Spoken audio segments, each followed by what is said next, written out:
Rare Diseases Updates, covering the latest breakthroughs. Brought to you by Lucid Quest. Servier announced a deal worth up to $450 million for KER-0193, a BK channel modulator for Fragile X syndrome. Phase 1 in 56 healthy volunteers is complete with a safety readout, and with no approved Fragile X therapies, Servier plans a Phase 2 trial in the EU and US next year. Endpoints were not disclosed. In Japan, MEDIPAL Holdings and JCR Pharmaceuticals signed a global licensing and Japan co-development agreement for JR479 in GM2 gangliosidosis, leveraging J-brain cargo. Preclinical data indicates CNS delivery with substrate reduction and survival extension in models. MEDIPAL gains ex-Japan global rights with sub-licensing. The companies will co-develop in Japan, and JCR will lead commercialization. Financial terms were not disclosed. In the US, the FDA debuted its Rare Disease Evidence Pathway for ultra-rare, gene-defined, fast-progressing diseases, affecting roughly fewer than 1,000 patients in the United States without adequate therapies. The framework allows single-arm pivotal packages supported by mechanistic and other supportive data. Reaction is mixed, and it could shape competition, pricing, and formulary access.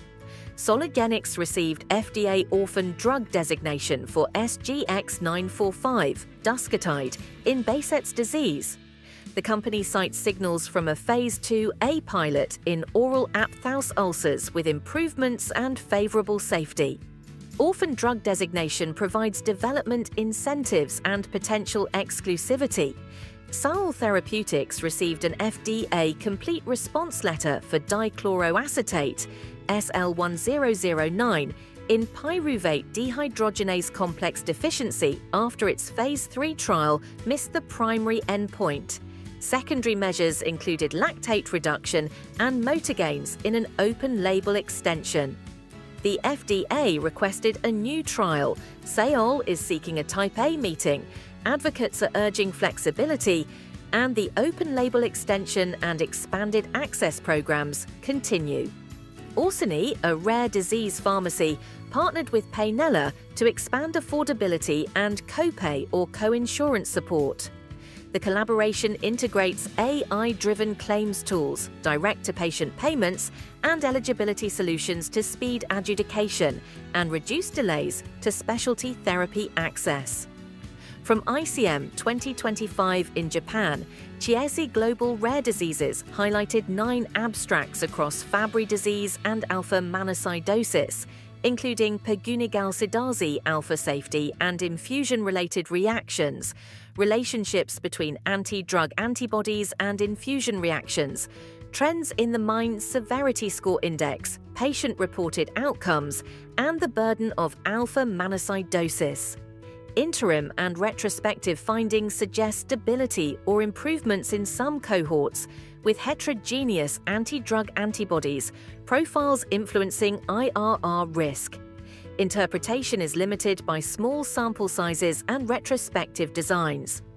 In Canada, Health Canada approved Bylvay odevixibat for cholestatic pruritus in patients with ALGS syndrome aged 12 months and older. Already authorized in Canada for pruritus in progressive familial intrahepatic cholestasis, the Phase 3 ASSERT study in ALGS showed pruritus reduction within weeks, with improvements in sleep and bile acids and a favorable safety profile. Bylvay is now the first and only medicine in Canada indicated for pruritus in both ALGS and PFIC, supported by the Ipsen Medicine Partnership across Canada and Israel.